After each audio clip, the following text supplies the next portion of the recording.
It is the biggest game of the season, of the regular season for Weslaco East and Weslaco High School. Everyone has been talking about this for the past 2 weeks. 2 weeks. It is the Naco Bowl number 6. Hello, everybody. Carlos Robledo along with Mike Gonzalez for the Miriam Guerra Allstate Insurance pregame show. And it has been raining a little bit here this afternoon here in Weslaco over the past few hours. So we decided to bring the show, the pregame show, inside, Mike. And what does this remind you? A little bit of rain before the Naco Bowl. It brings back a little deja vu here. Reminds me of Tinaco Bowl number 3 when both Weslaco East and Weslaco High faced off for a district championship. And then look at that. We have a wet turf again. We don't know what Mother Nature's going to bring later tonight, but yeah. It could rain. It has slowed down a little bit. It's drizzling still a little bit outside, but we're not forecasters, we're not weathermen, right. But do bring your umbrella and maybe a towel to wipe down the seats a little bit here because it has been raining on and off all day long heavily here in Weslaco. All right, the Naco Bowl number 6 started this morning with the Breakfast of Champions. Let's take a look at some of the video because it was an annual event where sportsmanship is displayed between the two schools. Weslaco ISD administration was there, student council members, cheerleaders, principals. Of course, the players were there as well. Look, they even had a machine where they could take photographs, a photo booth machine.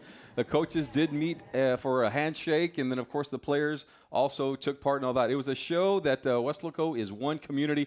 It was a great opportunity not only for these two schools to come together, but for the students and the student-athletes to realize that when they put on a uniform that they represent the entire community of Weslaco, and it's not just a game, but it is an event that they've been talking about for the past 2 weeks here, Mike Gonzalez. That's correct, Carlos. This is the opportunity, and this is something that the school district really likes to do for every Tinaco Bowl is bring Weslaco East and bring Weslaco High together, bring the principals, student council, athletes, and have a breakfast, unite.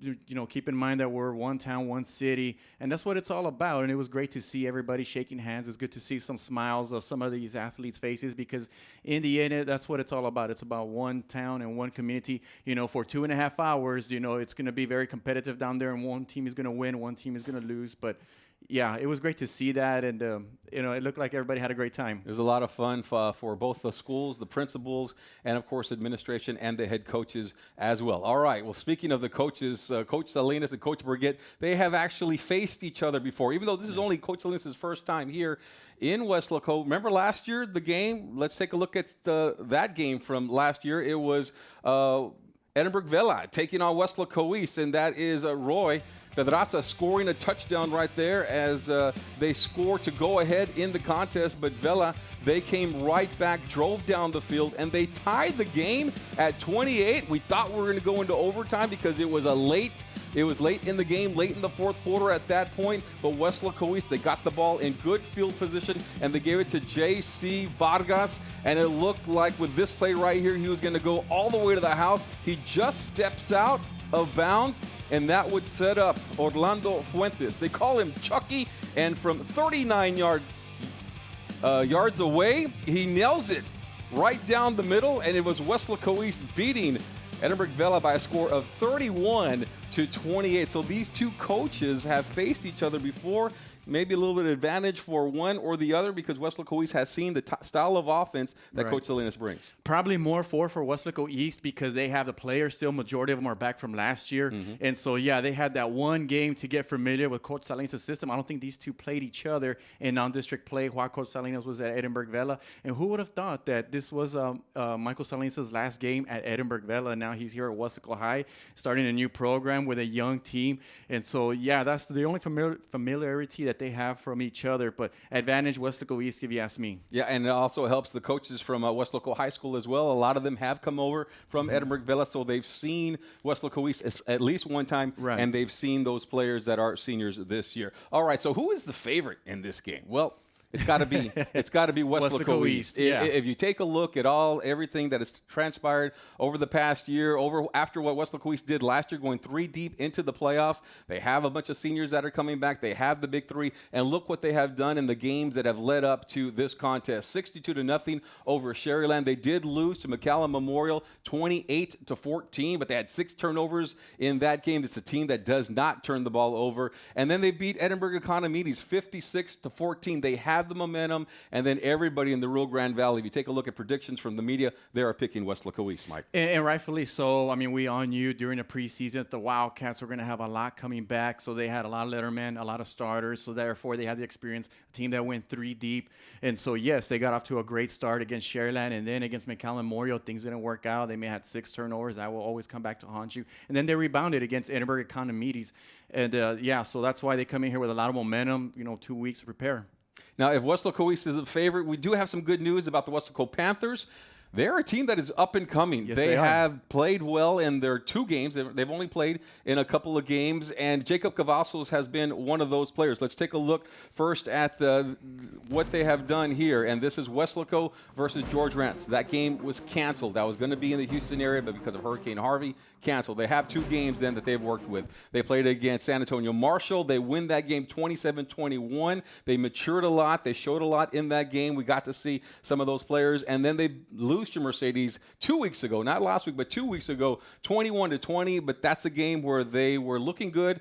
A turnover late in the 4th quarter, and Mercedes was able to come up with that victory. Yeah, I mean, I know you and I would talk before in the preseason that, we didn't know what to expect for the Panthers, but we did agree that they were going to be very exciting to watch because of their youth. They had a lot of promising players that were going to be sophomores and juniors. Maybe they lacked experience, but are very talented. And true to behold, against San Antonio Marshall, came down to the wire. It took a kickoff return by Payne Kanab in the very end of the game to seal a win, and then special teams coming through. And then it looked like against Mercedes they were in control, but then they had made some mistakes. Some stuff happened, couldn't finish off the Tigers, and then the experienced Mercedes Tigers were able to pull off that win at the end at home. A big win for them. But I mean, in the end, the Panthers have been an exciting team, just like we thought they were. They've had 2 weeks to prepare for their first district game tonight. And so, I think they've lived up to the hype. I think they've actually exceeded to where I thought they would be at this time this year. Yeah, they certainly are ready for tonight's football game. And let's take a look at some video because Jacob Cavazos, one of their quarterbacks, Marco Leal as well. Jacob, the quarterback, has shown some promise here. A little sophomore quarterback throwing the ball here, then also showing that he can roll out, and when nothing is open down the field, takes off running. And this is running away against San Antonio Marshall, where he scored a couple of touchdowns in that game. And then in the Mercedes game, although it was a loss, you see him here running in white, running away from defenders, getting a first down, and then this one right up the middle for another big game for Cavazos. He has 3 touchdowns in 2 games for the sophomore. On the defensive side of the ball, you got to look out for this guy, number 99, Tony Estevene, running down the quarterback from behind and then forcing the fumble. He has been a force to be reckoned with for the Weslaco Panthers. So they, like we have right up there on the screen, they are up and coming. And look out for them. If not later on this year, next year for sure. Oh, absolutely, Carlos. And like Jacob Cavazos, he's been so impressive.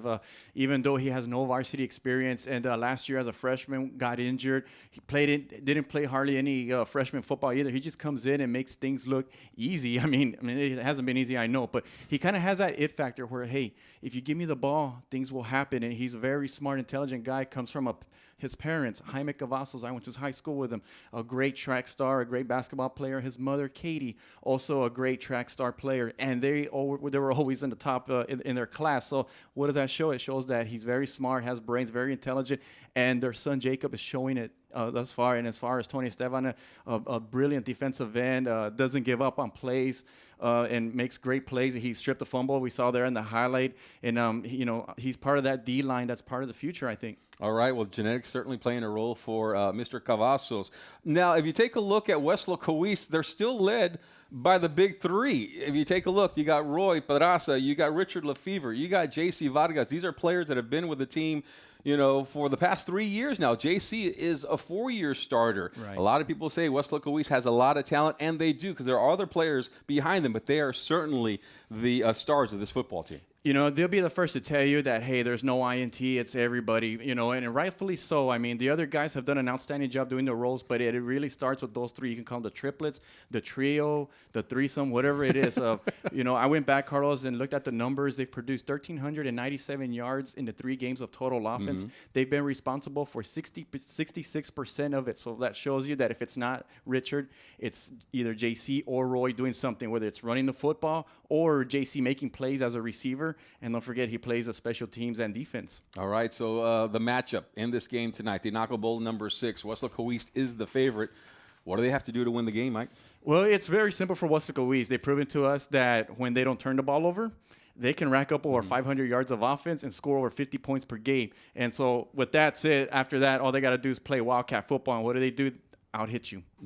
Well, on paper, they do look like the better team. The matchups are there. They favor Weslaco East, but they still have to play the football game. So what can Weslaco High School, the Panthers, do to come up with a victory? Well, Weslaco High School, they've shown that they can move the ball. They've done some great things. Special teams has been very, very helpful for them this year, as I mentioned, with Kanab. And then against Mercedes 2 weeks ago, they had a block punt to set up their first score. So they need to win the special teams battle. They need to win the turnover battle. Field of position, I've noticed that when they have great field position, they're able to move the ball a little bit better and set themselves up for a score. All right, so it has been 5 years, going to be 6 years now with the Naco Bowl.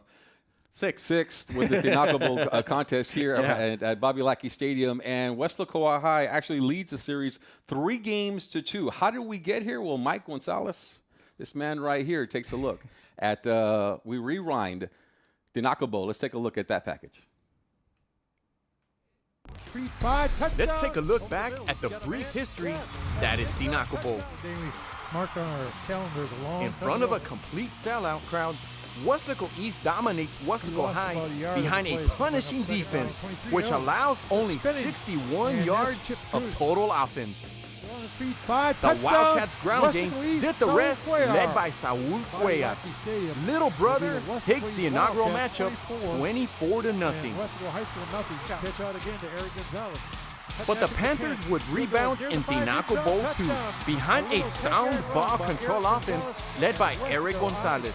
His 162 yards and 3 touchdown night surged Weslaco High past the east side 35-21. In the Naco Bowl 3, the series elevates to a higher level as both were playing for an outright district crown in the season finale on a wet and damp Friday night. The Wildcats get things started with Lupe Moron, the district's leading rusher, 20-yard touchdown for a quick 7-0 lead. But this Panther squad was deep in their backfield, and on this night, Brian Guerra took over. Guerra rushed for 160 yards, and his touchdown runs of 73 and 57 helped Weslaco to 359 yards on the ground and a 28-21 win to capture the 31-6A league title. Both teams dominated District 31-5A in 2015 to set up a winner-take-all contest again for the district championship in the Naco Bowl number 4. This one had plenty of fireworks, starting with the opening kickoff. J.C. Vargas gets the party started with this 101-yard kickoff return for a touchdown to start the game. Both teams trade punches with 3 ties. Jonathan Martinez with a big night, scoring 3 times to keep Weslaco High in the game. With the Panthers up by 7 late in the third quarter and the Wildcats driving, fumble, and Weslaco recovers. Later, Brian Guerra, now a senior, scores here to seal the Panthers' second consecutive district championship. 382 yards on the ground and third straight win over their intra-city rivals, 35-28. The Naco Bowl number 5, and it's going to be a day. And finally, the Naco Bowl 5. This edition featured 4 years of Wildcat frustration. Both defenses are dominating. Like the first matchup, the Weslaco East defensive unit shut down the Panthers' slot T attack to only 64 yards on the ground. And this is also the coming out party for Roy Pedraza. His brilliant season started on this night. The powerlifting state champ scampers for 158 yards and 2 touchdowns, and East Side, strong side, rolls to a 24-7 win. Now with the Naco Bowl 6 here, what kind of magic will we see? Weslaco East, led by the triplets, look to make it 2 straight to tie the all-time series, Breaking ahead, here comes or Will the up-and-coming Panthers pull off the biggest Tinaco Bowl upset? And it's going to be a touchdown. For KWS TV, I'm Mike Gonzalez. Out of nowhere. All right, well, there you have it, and the table is set for Tinaco Bowl number 6. Game time still at 7:30. We've gotten some calls whether this game is going to be pushed back or not. We still have it at 7:30, and people are also asking if we're going to be able to broadcast this game live. Due to UIL regulations, we cannot do a full broadcast online or on television on Friday night. So you will be able to listen to this broadcast on our Facebook page, and then later on tonight, after the game, we'll put the full broadcast on YouTube. So check that out. Also, we'll have our post-game show, our Miriam Guerra Allstate Insurance post-game show following the broadcast right here on Facebook. For Mike Gonzalez, I'm Carlos Robledo. Good night, everybody.